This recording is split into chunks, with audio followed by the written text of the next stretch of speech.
When you do a show, you don't know who's going to be next doing the bear. You just don't know.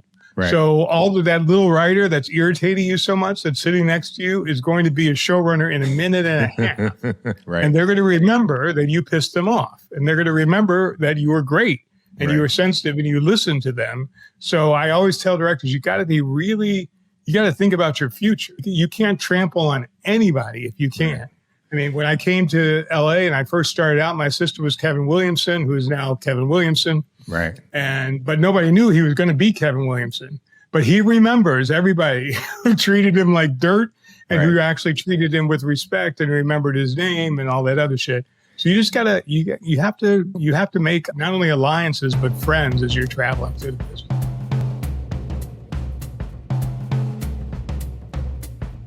Let's Shoot with Pete Chatmon is a podcast on directing for anybody that's, quite simply, ever watched anything.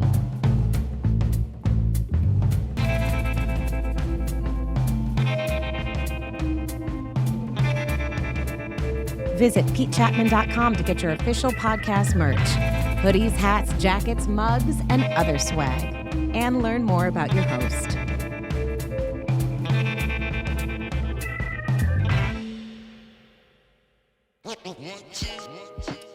All right. What's up, people? Is this thing on? Are we back? I think we are. Welcome to episode 51 of Let's Shoot with Pete Chatmon. This is the beginning of season 4, and we're back, y'all. I am happy to announce that we're back. I do want to do a little bit of a catch up before we dive in to our esteemed guest for this premiere episode. I was looking at the numbers and I wanted to see what's been happening numerically since the last time we were together. So, June 7th, that was episode 50 with Charlie Day. That was 127 days ago. Numbers are important. You'll see why. Last week, the WGA strike concluded after 148 days. Today, and right now I'm recording this intro on Monday, October 2nd, SAG is meeting with AMPTP. That always trips me up. They are in their 80th day of the strike for a fair and equitable deal. And people are projecting that, maybe a deal is ratified for SAG by Thanksgiving. Maybe we go back to work. Let's just pick, a clean date of top of 2024, January 1st. That day is 91 days away from right now. And if that's the case, me personally, I will have driven off the lot of Universal for the Apple TV show that I was prepping back on May 2nd, 244 days ago. We're 244 days from this target date of January 1 going back to work. So that's about 67% of the year gone. And obviously, we've got solidarity amongst the unions and people are fighting for their craft, their career, their worth. And as each deal comes in, it looks like, the members are getting, you can't get everything you want in a negotiation, but they're getting parts of what they've sought. And so, I hope that that's what we can do with SAG in the very near term. But there is a huge impact. And, obviously 244 days out of work is tough. That's going to be longer for some folks because not everybody was working up until May 2nd. I've watched a lot of people leave LA and go to wherever they were from because they couldn't meet the bills anymore. They burned through their savings. We're near a facility that just auctioned off all of its props. I believe it was Sony. And so, all of these things have an impact. The city in general, Los Angeles, any major hub for production, there's a huge impact where these, productions buoy the economy.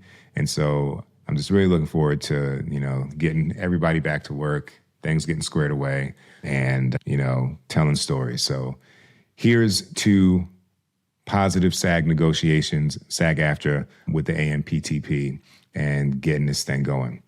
So in the meantime, though, that has left a wide open calendar for many folks, your boy included. And around August, after, doing some traveling with family, seeing I call it the grandparent national tour, as we take our daughter Indigo to go see her grandma and grandpa on her mom's side and go see her grandma on my side.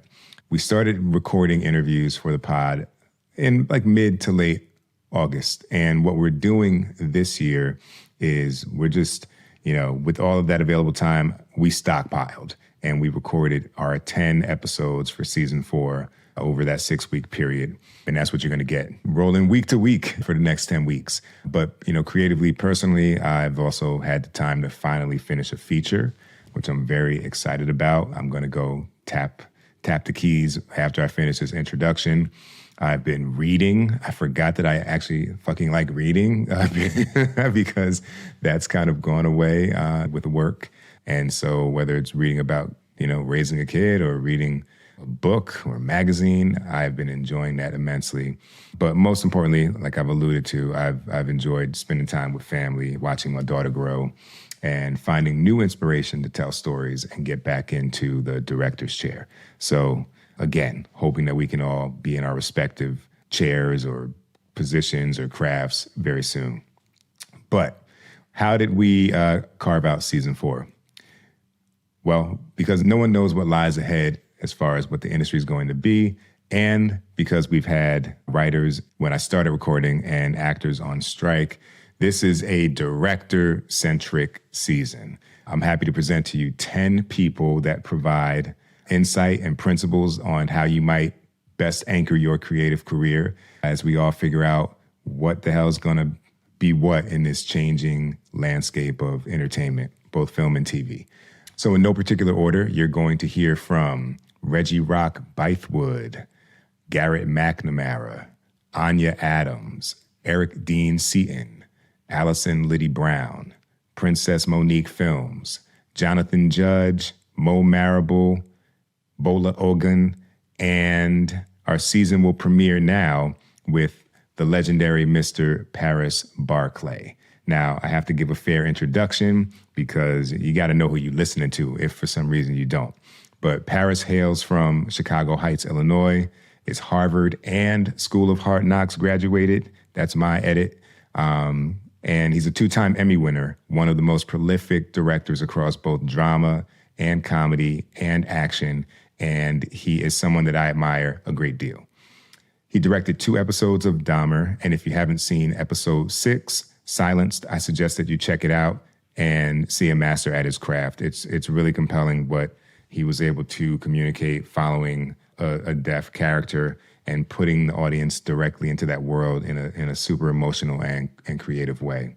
So without further ado, let's get it popping and dive into our conversation with Mr. Paris Barclay, also a 2-term former president of the DGA.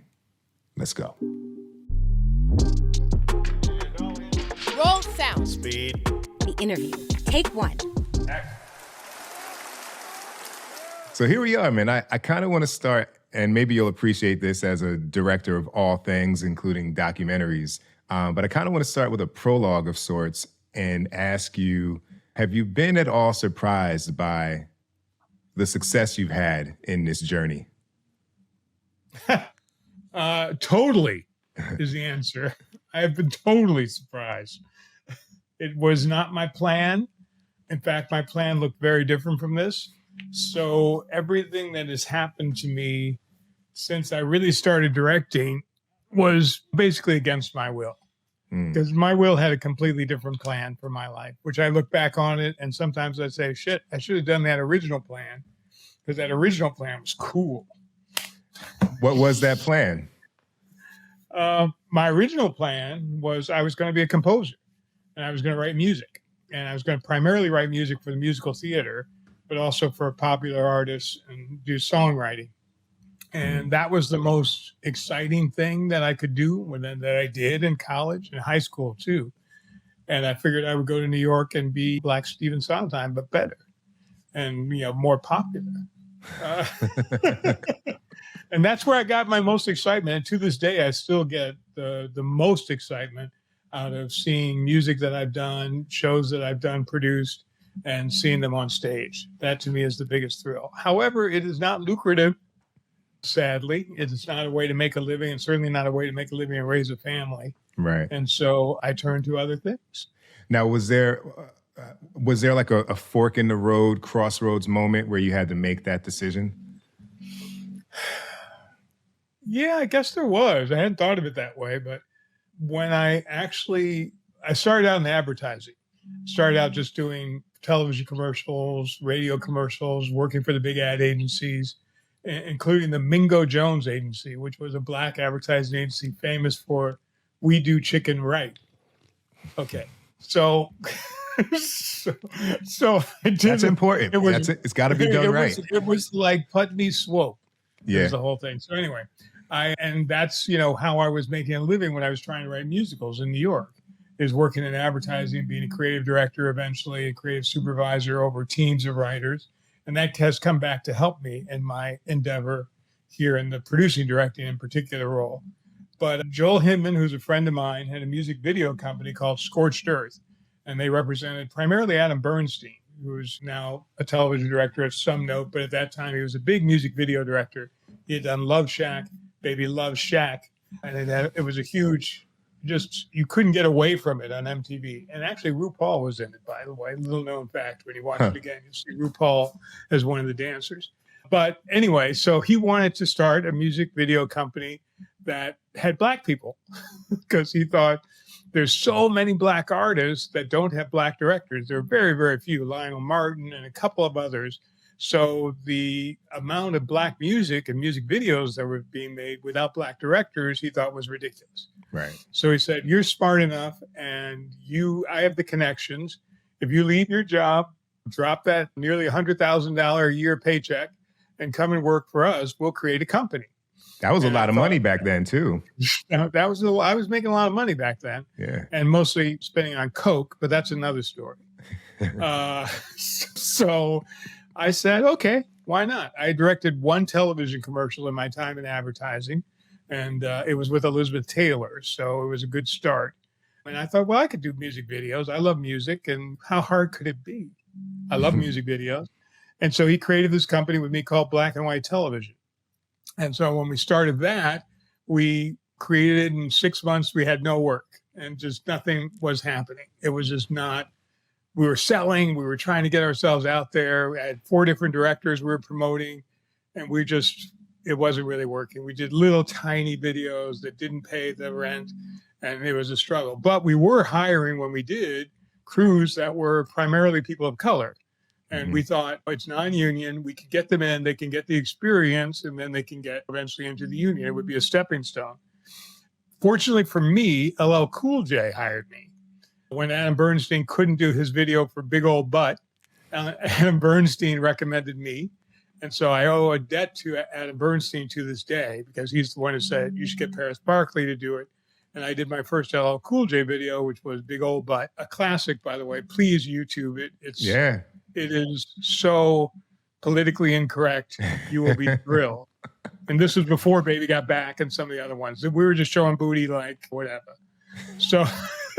So that started a relationship with Todd, who, as we call LL Cool J, that went through 8 different videos. And eventually Moms Did Knock You Out and Jinglin' Baby. And then suddenly, because I got the MTV award and the Billboard award, I was this music video director. And then I got Bob Dylan and the New Kids on the Block and Harry Connick Jr. and Janet Jackson and Luther Vandross. And suddenly I'm like making big music videos. Right. And that became the thing that suddenly my musical theater career sort of faded away. This was really starting to pay the bills. I was getting some notoriety, and I would occasionally write songs, but I didn't have the wherewithal to do it full time. And then, just as luck would have it, John Wells saw a reel of my music videos, and he hired me to direct a television show in 1992. So I've been doing this since 1992, which I believe was before you were born, wasn't it? I was 15, and I was watching that television show that you were directing. So that became the thing, and then suddenly I was directing and writing. I started writing more, and that became sort of my calling card. So I'm curious if there was any, like you mentioned, you've had this affinity and talent with music. Then you were doing music videos. Was there a wake up moment where you were like, oh, these are entirely different things? No, I thought they were the same. I thought it was storytelling. And as I look back, the smartest thing I did was use the record company's money to make my reel. Basically, with every music video I did, even Mom Said Knock You Out, if you see the video in its entirety, it has this sort of wraparound story of Todd in this fantasy of boxing, but eventually he's just in his basement and his grandmother tells him to take the garbage out. Right. So even if it was a little bit of story, I always wanted to do storytelling. And so I used these videos as a way to show that I could be a dramatic storyteller. And those are I think those are the reasons why John said, this guy could tell a story with the camera. Mm-hmm. Was that a novel thing for a producer to reach out to a music video director at that time for potential television directing? Yeah, I think it was very prescient of John Wells. But I also think, I had the same manager as Anthony Edwards, who was a star in ER at the time.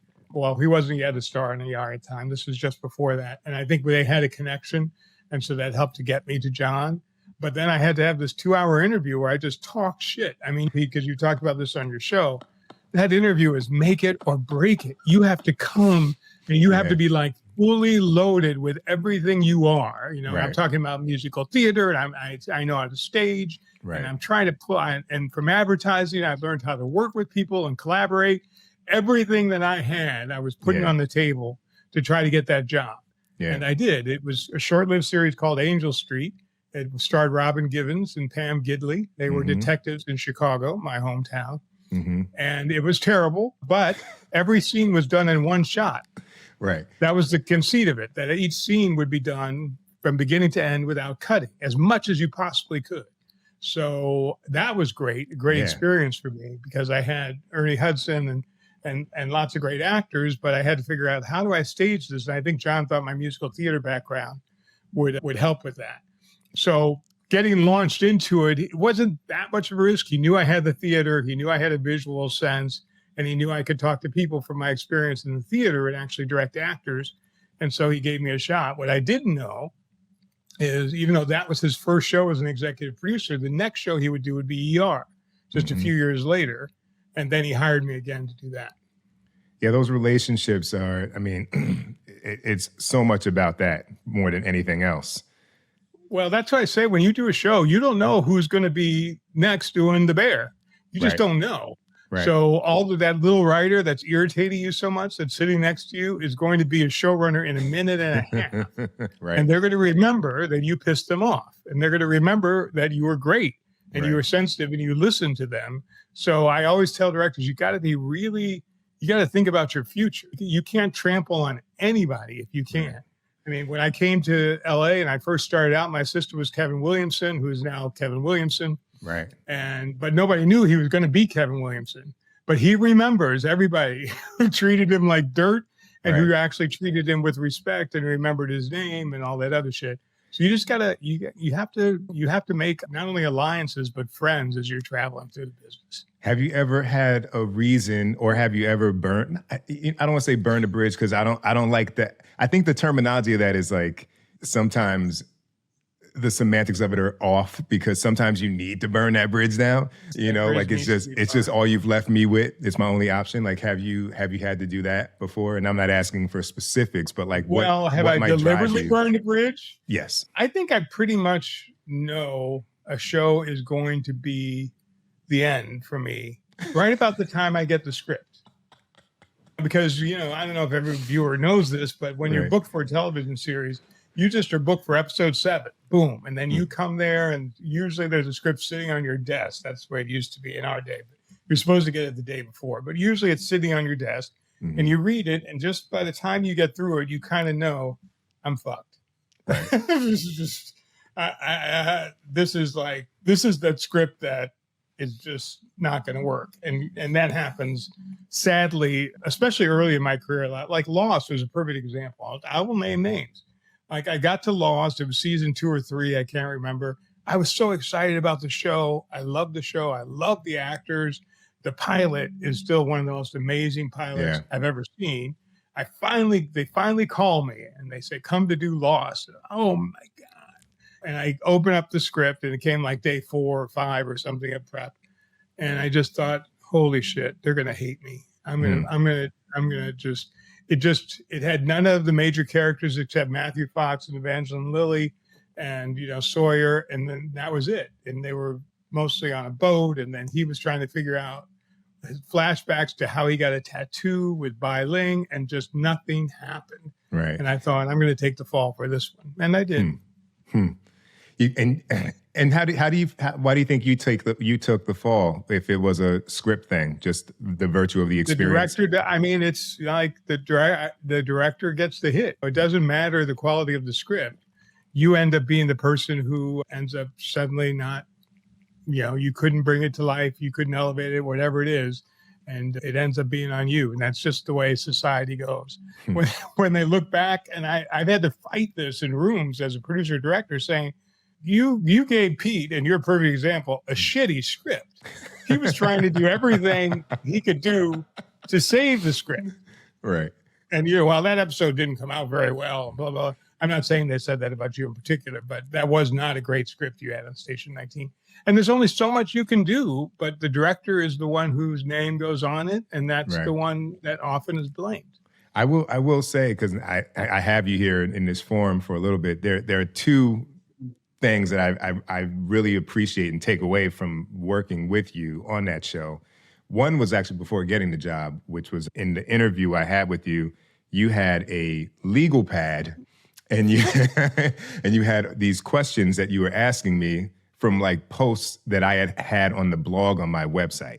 And I said, oh, this guy's fucking thorough, And then the other thing was when we were going over some VFX thing for that Station 19 episode, and everybody was chiming in, and you said, I don't know, I've got a great idea. Why don't we let our director speak?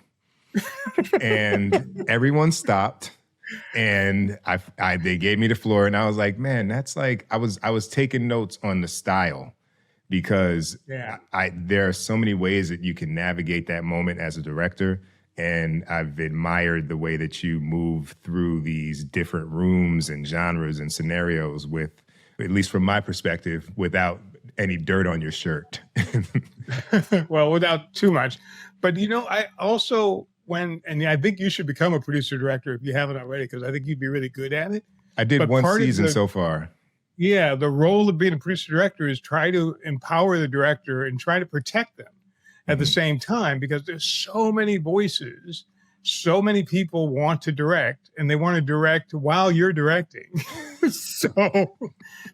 So you, as a producer director, have to resist the desire to direct, which is sometimes difficult for me, but it's one of those things that you have to do. But you also have to turn people's attention to, you hired this person to be the director. Can you allow them to actually do the work? Right. It's just going to be their name. They're going to take the blame, as we've said earlier. So let them do it. So I feel like you're the ideal person to ask this question. It's not about the strike, is it? No. In your estimation, like, what is a director as far as how Paris defines it, and what is the director's responsibility? What is a director? Well, a director is different in television than in film. Mm-hmm. So let's put film aside for the time being, because director means a completely different thing in film, still to this day. But in television, what I think a director is the ultimate server, as in service. I think the role of the director is not to overrule and to micromanage and to control, but to see, how can I let everyone come together to create this thing? Mm-hmm. How can I facilitate this process of 100, 200 people sometimes making a movie without people being unsafe, without people being, their opinions being stomped on? How can I make this easier for every individual working on it? And a lot of people think, well, I think the director is the person calling the shots and doing the things. I think that is part of it. But philosophically, I think successful directors, and I think you figured this out because it's kind of in your book, realize that it's really the collaboration that you are in charge of. You're in charge of throwing the party. You're the host, You're not just somebody eating all of the hors d'oeuvres. You're there to make sure everybody has a good time. I have never done a show in which I've made actors miserable and it's been successful. I have made actors miserable, sometimes deliberately, but that show is not a success. So the only shows I get that succeed is the actors feel comfortable and safe with me and safe in the environment that they're in enough to do their thing. And it's not just actors. It's also the script supervisor. It's also, the DP. How do you make this party happen? So the ultimate director's job for me is throwing the party. You're exhausted at the end of it, just like a host. You got to clean up, but everybody should have had a good time. Right. And if you really want to keep working, you sort of put yourself a little bit in second place to the mission and to the script and to the story that you're trying to tell. You make that number one. How do I bring everybody together to this story? And whether you like it or not is immaterial. It helps if you like it, but if you don't, you still have to do this. How do I put this party together? That's what I think that directing is. That's well said. I've never heard somebody say explicitly putting yourself in a little bit of second position, but it is what you're doing. If you want to, well, you don't have to be. If you're a fucking genius, if you have like a visual stylist, like what the fuck, everything you do is completely original and exciting, and that's what they want, go do it. But I'm not. I am really not. I am a coordinator of brilliance. And I heard, who was it? It was Rob Reiner said this once. He said, I'm the director because I can't do any other job on the set better than the people that they've hired to do. He said, I can't act better. I can't script supervise better. I can't do costumes at all. I can't do sound. I can't lift shit. I'm not a grip. I'm not a gaffer. I wouldn't be able to do that. I wouldn't be able to be a PA. Right. So I end up being the director. This is a first world problem, but like we just put a pool at our house, and it was great because the contractor was there every day, right? Wow. And he kind of just be standing around and like talking, and hey, do this, and you see him pointing at stuff. And the couple days that he wasn't there out of 90, I was always like, wait, what's this? Because like somebody wasn't there to be like, hey, do it like this, or make sure you get that thing. And it's that little bit of like being the arbiter of good taste is really important. And in your creation of music, do you find that transferred? Because if you were writing music, I feel like it's not something I do, but I imagine you're trying to coordinate so many different things to happen with one goal. Is that like a transference to this job? The three parallels that I have are directing, composing, and cooking.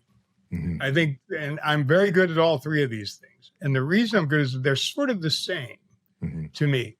I mean, there's raw material that you have and you put it together and you want it all to come out at a certain time. You want it all to build in a certain way.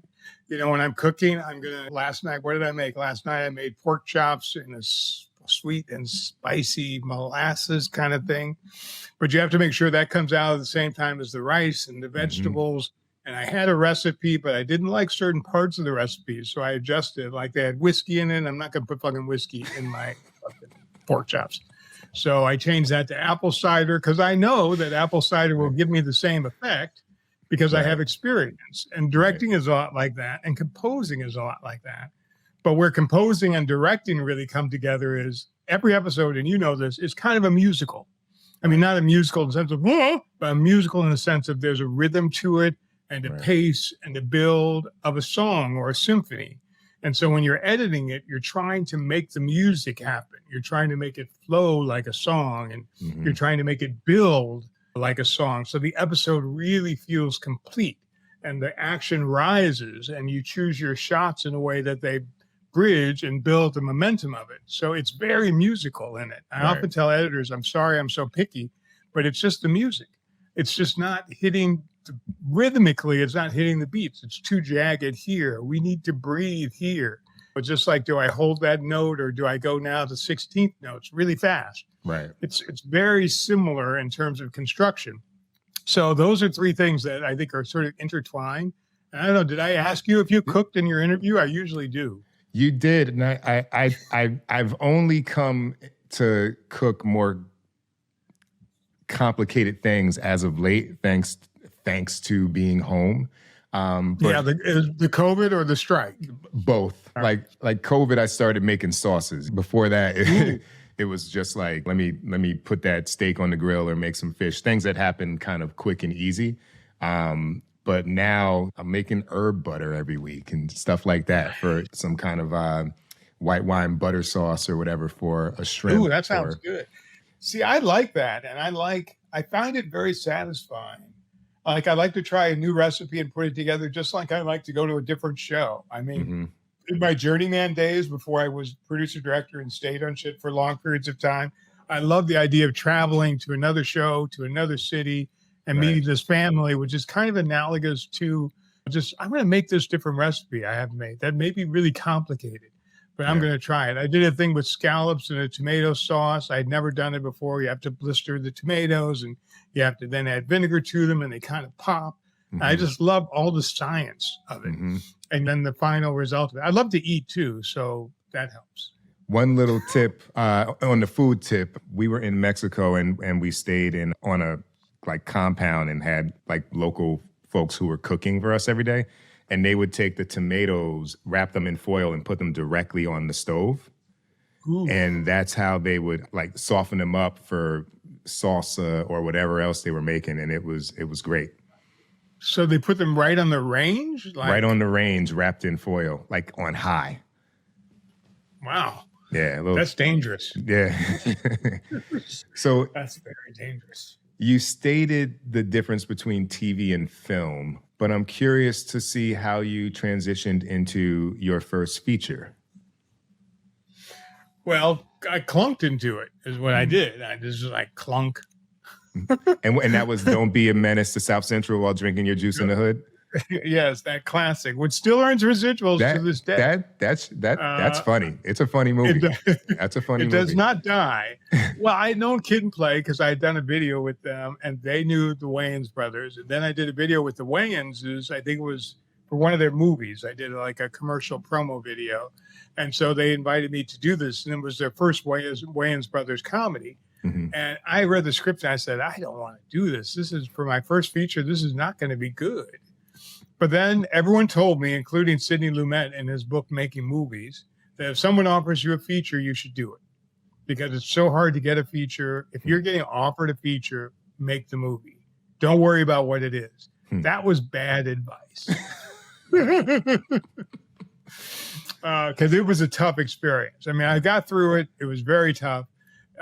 But it's funny and kids love it. And I hear about it probably every day or every other day. Somebody mentions Don't Be a Menace. So it lives in its own ecosystem. And so for that, I'm glad. But the actual experience of doing it is one I wouldn't want to replicate. Were you happy to return to television at that point?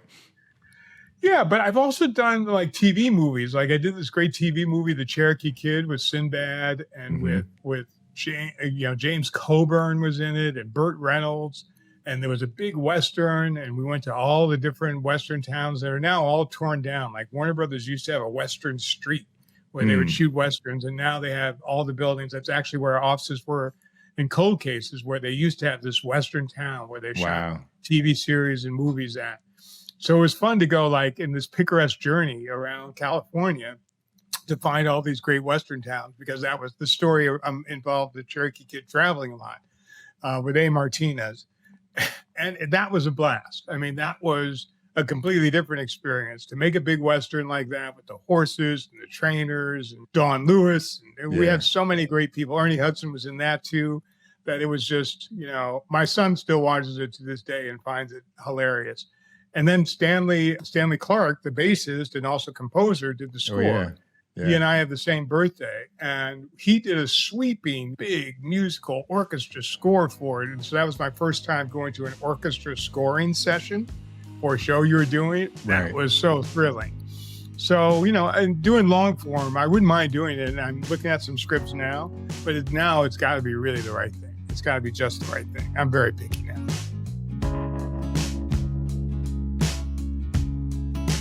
This is Charlie Day. You're listening to Let's Shoot with Pete Chapman. Transitions, A Director's Journey and Motivational Handbook is Pete Chapman's book from Michael Weezy Productions. The reviews are in. Greg Berlanti says, "There's a reason why everyone who works with Pete falls in love with his work. The lessons he imparts here are invaluable. Do yourself a favor and read it cover to cover." From Sarah Gamble, "Pete's sharing gold nuggets that will spare you a ton of wasted time and help you channel your drive, talent, and ambition in the most productive way." And from Jesse Williams, "This business has everything to do with preparation and expectations. Transitions grounds lessons in reality while empowering our artistry to run free. Not an easy balance to execute." Transitions, a director's journey and motivational handbook, is available on Amazon and anywhere else you get your books. Don't forget about your mom and pop shops, people. So describe what the journey was. It's kind of I feel like it's a broad span of time, but you answer questions so well that I feel like I can just give you one and you thread it together. Yeah, I'll thread it or threaten it together, whatever. Like what's the journey from post Don't Be a Menace to becoming a producing director? Well, that's a really good question. I had only done about 10 episodes of television, 8 episodes of television when I did Don't Be a Menace. So I hadn't done much. And none of these, there was like Sliders I'm looking at here, the Angel Street show I talked about. Mm-hmm. I did a show called Second Noah, which James Marsden was one of the stars of. And then Don't Be a Menace came. And fortunately for me, that was right also around the time that I went to ER. So I didn't have to leverage Don't Be a Menace. I think before Don't Be a Menace even came out, I had done ER. Right. And ER came from John Wells. And then ER happened, the producer-directors talk. And I think Chris Chulak was talking to Mark Tinker, who was the executive producer of NYPD Blue. And Tinker said, "Do you have anybody new? We need somebody over here at NYPD Blue." It's like season 3 or 4 of NYPD Blue. And Chulak recommended me. And then Tinker hired me, never having met me. He just hired me based on what Chulak said from ER. And I think it was before I got a DGA nomination for that episode. I think it was even before that. So that's like 99 or so? That's like, let's see, 97. 97? Okay. I'm looking at the chronology here so I can keep it fresh. So I go to NYPD Blue, and once again, I get a script that's not written by David Milch. And it's the first script they'd done that wasn't written by David Milch because he had been writing everything. It was written, fortunately for me, by David Mills. And I don't know if you ever interacted with David Mills. David Mills was a Black writer who was extraordinary and had worked on some great shows. I think he worked on Homicide before this, but he had been hired to be a Black voice in the room at NYPD Blue. And he wrote this great script, which didn't actually hang on anything black and white. It actually hung on the struggle between the detectives and the uniformed cops and a battle between them. And that was the first episode. And David wasn't allowed to be involved in it. The network said, "You got to start letting other people write this show." And so David Mills wrote a script. He was there. We got to shoot it. That was my first episode of NYPD Blue. I watched it last night because I'm doing a documentary tomorrow. I'm not personally, but I'm a subject in a documentary about David Milch tomorrow. So I rewatched it to say, what was that like? And I said, wow, David Mills killed that. It was just, he got the tone, he got the show, he got the drama, he got the feelings, all that. And it just shows you that a really smart writer can come into a series and just get those voices and do it, right. Even David Milch's voice. And so that was really terrific. And then I was offered to be a producer director. They just said, "Hey, Michael Robbins leaving. Do you want to be a producer director?" And I said, "What does that mean?" And they said, "Well, it means you'll be here all the time. We'll pay you and you'll direct a lot of episodes." That was basically the definition of it. Sold. Well, because of David's writing habits, which were somewhat sporadic, right. They said, "We need 3 directors here in the house that can do these episodes by and large." So for a while, they had Mark Tinker, Michael Robin, and myself. Then Michael Robin left, and it was just us sort of dividing up the major episodes. I do like 4 or 5 episodes a year of NYPD Blue, and so would Mark. And just, it's hard to throw a new person in when you're not going to get the script until the last minute, and, you know, it's a struggle. So then that took off and created its own thing because I won the Emmy from that. And, you know, right. I was just fortunate that I ended up falling into, from the John Wells situation to ER to NYPD Blue to actually getting Emmy Awards. It's all about being on the shows you were on. And I was so lucky that those were the shows that chose me with those writers. Right. Yeah, luck is such a big part of it because I feel for myself, like I happened to get hired into families early and I was able to build an episode count by 3 different families of like Kenya Barris, Rob McElhenney, and Shondaland. I got up to like 20 episodes, while people were wondering if I should be hired.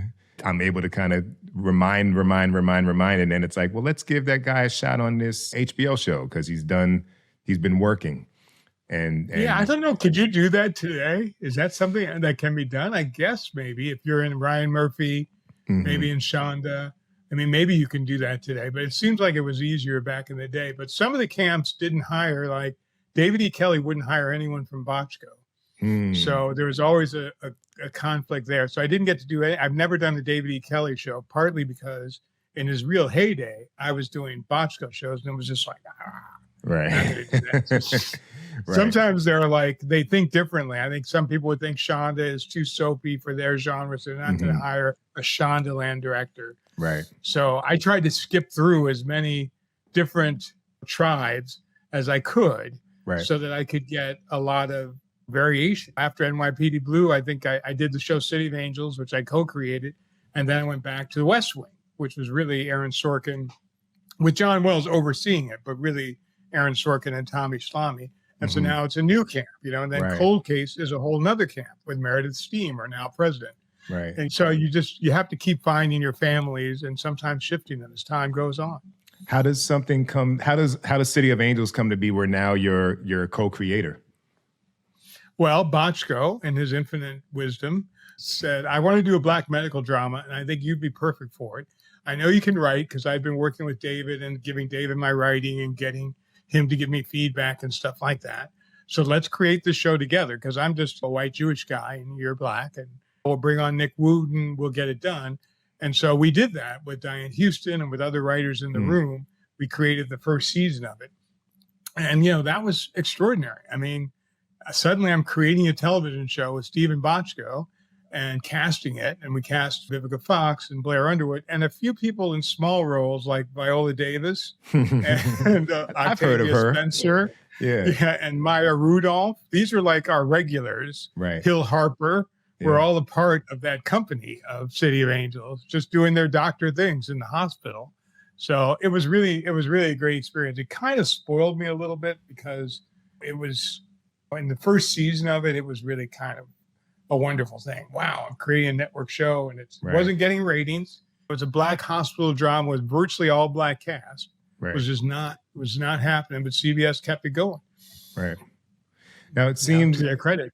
It seems from the conversational through line and timeline of everything that's happening that things were kind of just dominoes were falling for you to some degree. Was there ever? What was the challenge being a Black man trying to move through this industry? Because I imagine you were one of maybe a handful at this time that were really working with any Thomas frequency. Carter, Yeah, Eric Lonaville still working, and blah blah blah. Honestly, it was a plus. I hate to say it, but I believe this to be true. I think it was a plus. I think it helped me if I wanted to do something like City of Angels. It gave me the credit because those are my people. But also, if I wanted to do the West Wing, they felt good because they had a Black director. So it kind of, you could leverage it either way as time went on. You could do all sorts of different things. I went to The Shield, which is the next big show I did. It was great because they wanted to have this eclectic. Sean Ryan is very much into, trying to get as diverse a group of directors as he can and having that energy of the change of directors and their attitudes. So then it was a plus. I mean, now it's harder because there's so much competition from you and the young bucks. Now I'm like the old grizzled director. So I have to pick up what I can, what scraps I can get from the table. Well, because, it's different. There is ageism in this business. Yeah. And after you've been around a while and sort of go, that's tired, blah, blah, blah, blah. That's why I keep trying to reinvent myself. That's why I did Dahmer. I mean, I would not have done Dahmer 10 years ago. But I just would have said no. That's so interesting, though, because I was looking at one of our assistant producers does prep on each guest. So I have I have an infinite scroll of your credits over here on my monitor. Infinite scroll. And I was laughing to myself because I'm like, all right, they give this guy 2014 NAACP Hall of Fame, 2021 honorary life member at the DGA. Then, of course, the 2007 Robert B. Aldrich Achievement Award at the DGA. And I'm like, but you're still up to bat. You know what I mean? Like that, these sound like awards for people who have like slid into home plate and are now like waving from the dugout. That's funny you said it because we were laughing about that yesterday. We were talking about the DGA Lifetime Achievement Award because all the past presidents of the DGA get together to talk about it. And I can't reveal what we talked about, but one of the things sideways that we talked about is Spielberg. So we gave Spielberg Lifetime Achievement Award 20 years ago, and he has made 13 films since then. Right. And they're classics. Right. After he won the Lifetime Achievement Award, he's made Right. some of his strongest work. So, I mean, maybe we have to give it to him again, like a double Lifetime Achievement Award. Right. It's And so that's consecutive, sort of like a life sentence. Two consecutive Lifetime Achievement Awards. So I just think it's great, but you just keep going. You just keep going till you can't go anymore, and you keep trying new things, and you keep going places that scare you. You know, Yeah. keep going to places that you haven't cracked yet. That's why I'm doing this documentary now. On Billy Preston. Yes, Billy Preston. Really, I got the Billy shirt on because I'm going to ADR.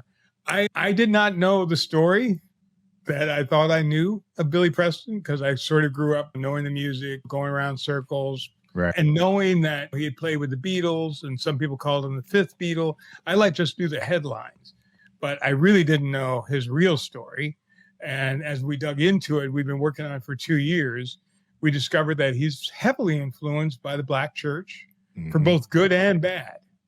Heavily influenced musically as an organist and as an accompanist. That's where he learned that skill to be able to play with anybody and to be Self-taught too, right? And their thing, self-taught kid who he could just go behind Mahalia Jackson, through Aretha Franklin, through Sly, through all these people, Little Richard.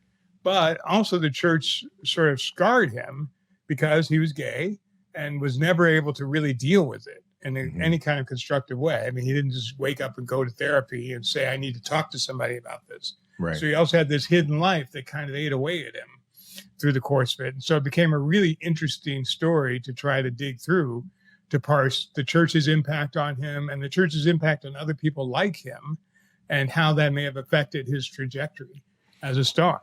And it's really interesting too when I hear you talk about it and what we've discussed and kind of your musical start, right? And then all these different storytelling skills that you've been mastering, and then now to do a documentary that kind of really probably calls on all of your skills as a writer, you've got so many unique opportunities for music in this, because how do you take what he's been involved with and weave it into whether it's score or whatever it might be? I'm excited to see that. Yeah, and I just got off for yesterday with Robert Glasper and company that he's doing the music for it, and it's going to be very, very interesting how we weave in the sounds of Billy and the sounds of Glasper. But bringing that back, I hadn't really thought about this, but maybe I identify with him because of his collaborative nature. I mean, he was really a selfless collaborator throughout his career. When he came in and fixed Abbey Road and Let It Be, which he basically did. And Peter Jackson gave us some outtakes of that, so we've added that to the mix. But when he came in and did that, it was without drawing attention to himself. It was just with adding the perfect riff, the perfect piano fill on the electric piano, the perfect thing in Let It Be. Dun, dun, dun, dun, dun, dun, dun, dun. That church organ period. You know, he just flavors the soup in such a way that the whole thing rises. And I think I identify with that. I identify with people who don't bring themselves up to the fore. They don't have to. What they want to do is elevate the project. Right. So I'm putting together, I'm going to use that on the trail as we promote this film. Now we're going to see where we intersect. Yeah, that's awesome. I'd be remiss to not ask, because I know there's a lot of emerging directors that will check this out and maybe mid-career pivoting. Like, as someone who's been a PD, and I'm sure you are one that has a lot of pull in who gets hired as a director, what is it that you're looking for? You know what I mean? Don't say stupid shit. Is number one. I'll tell you who gets the job with me. Mhm. You come in prepared, meaning you know the show that you're all in there for. I mean, I've had interviews with people who have never seen the show that they're interviewing for, and it's been on the air 4 years. Mhm. And they've never checked it out before the interview. I was very busy doing this. They're not getting the job. Yeah. So you got to know the show that you're in there, and you got to know who you're talking to and research them and sort of figure out where you connect with them. It's always clever if some people start to say, I'm from Chicago too, and then blah, blah, blah. Where did you grow up? Blah, blah, blah. That's really good. So you make a connection with Right. some part of their biography, I think is super smart. You got to have some work to show. Don't be showing up saying, I ain't got nothing. I'm finishing a short film next week, but I ran out of money. No, you have to have work, and the work has to be good. Mhm. It doesn't matter the quality of the production, but the quality of the acting, the writing, and the directing has to be good. So Mhm. don't show me shit too. Fourth, I think it's really, really helpful if you can, and not everybody can do this, if you can tell me why this show needs you now. Mm. What are you going to do? How are you going to do it? And sometimes that involves a subtle criticism of the show, which I personally like. Mhm. Writers don't love that when somebody comes in an interview, but I, as a director, like someone who sees the show critically Mhm. and says, I really would like to see more of this relationship. Or sometimes the endings where you continue to do the same visual device over and over again. And I'd love to find a way to freshen that up. I like those little bit of active, imaginative ways of doing it. And then also it really helps if you're interviewing with me, if you can tell me about your cooking, because I will go there. Like, what do you cook? Is it dessert? What do you do? How do you do your bread? What? You make raisin bread? How do you make raisin bread? I can't do that. What if they say I'm really good at takeout? That's not good for me. That's not good. Because takeout is the opposite of directing. Although there are exceptions, like Right. Leslie Lincoln Glatter does not cook at all. God bless her. Mhm. There are certainly exceptions, and some people are extraordinary. But I worry if you like takeout, because I'm really good at ordering is bad for me, because then you want things instantly brought to you all together, Right. when really the joy of the job is putting it together. Right. The joy of the job is bringing those ingredients into your wine, herb, butter, paste shit. Mhm. Uh-huh. That's Uh-huh. the fun Uh-huh. of it. And if you don't find that fun, then I think it's probably 80% chance that we're not going to connect. Do you go to any extra measures when you have maybe a challenging number 1 or 2 or 3 on your show, and you want to try and, in this meeting, decipher or determine the mentality of this director? Do you play any games there? But I'm often wrong. I mean, I've often thought, this person's going to get along great with Charlie Hunnam. They're a straight shooter. They're direct, or some other person. Charlie Hunnam's not difficult, but he's complex. Mhm. So he's someone you really have to understand as a director to really work well with him. And I've often miscast people when I try to really do it based on hoping to make the number 1 happy. Mhm. Mhm. I'd say I'm 50-50 on guessing that, because sometimes it's just chemistry.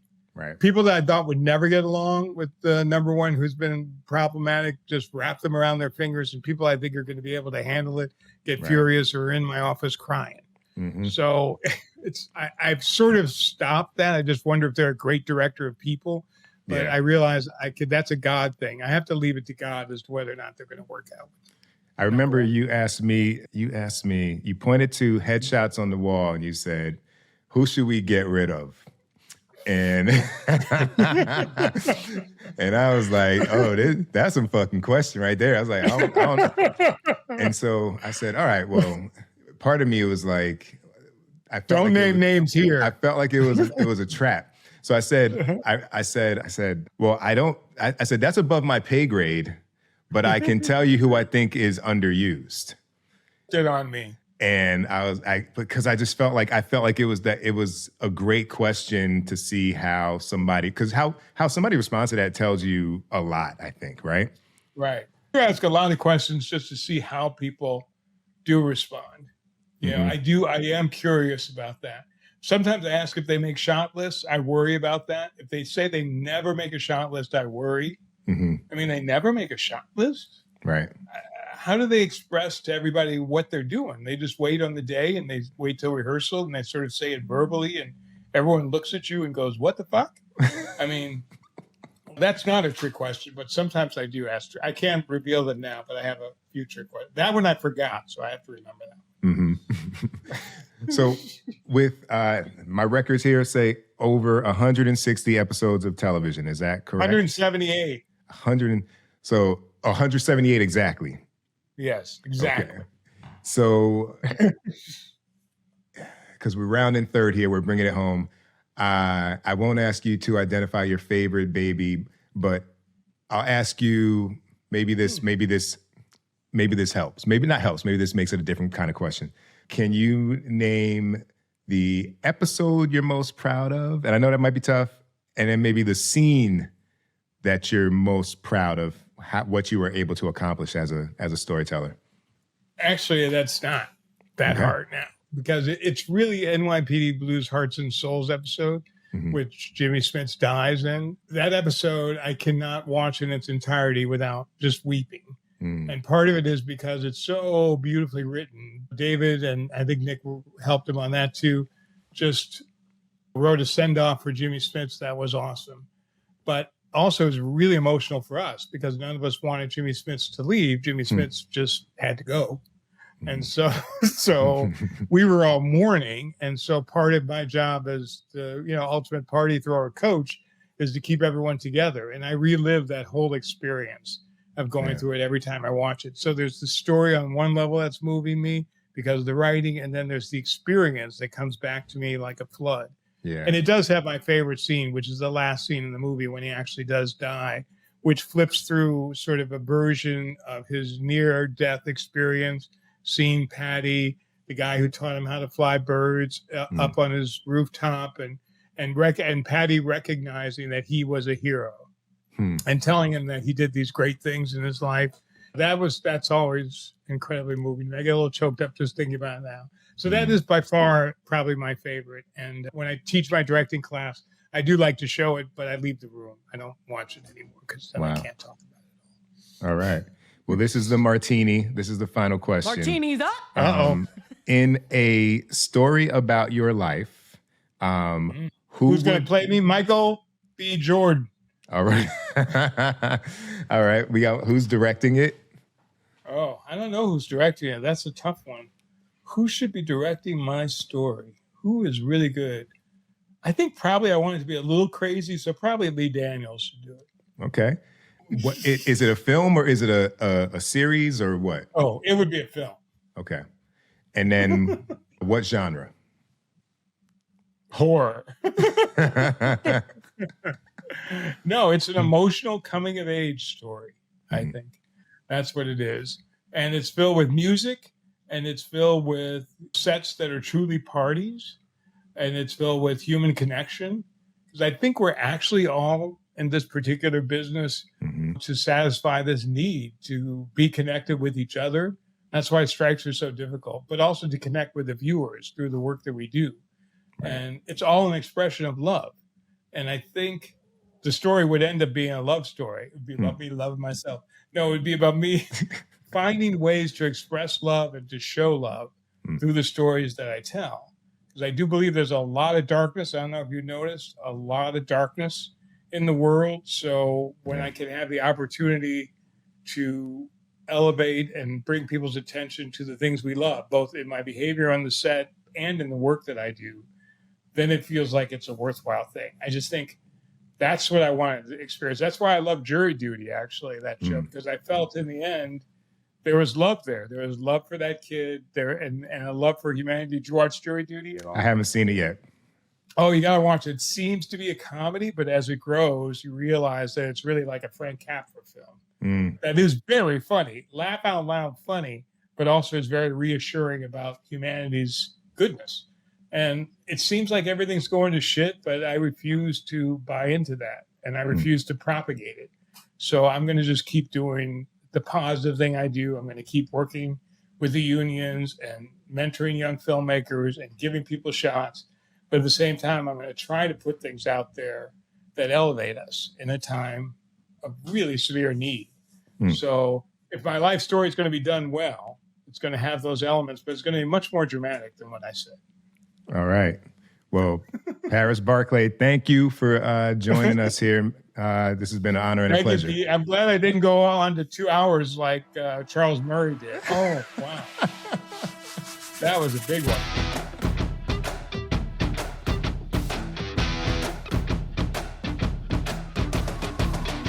What's up, people? This is Pete Chatmon. Follow me on Instagram and Twitter via @PeteChatmon. Follow the pod on IG via @Let'sShootWithPeteChatmon, and hit up our mailbag with questions, suggestions, or hey, donations if you're feeling like it via let'sshootwithPeteChatmon@gmail.com. And just in case you need to know how to spell it, that's Pete with the last name Chatmon. Let's Shoot with Pete Chatmon is produced and edited by the multi-talented cut creator Tristan Nash. Assistant produced by the young mogul Jada George, and features the wonderfully gifted Kelly McCreary as our announcer. It's written by yours truly, but I mostly come up with these questions on the fly, which you've probably noticed. Let's Shoot with Pete Chatmon is sponsored by Sweat Equity, so go ahead and get your podcast swag via PeteChatmon.com and leave a review on iTunes if so inclined. That shit matters. All right, that was Mr. Paris Barclay. Thank you for joining us on episode 51 of Let's Shoot with Pete Chatmon. Everybody have a great week. Stay safe, spread love, and keep creating.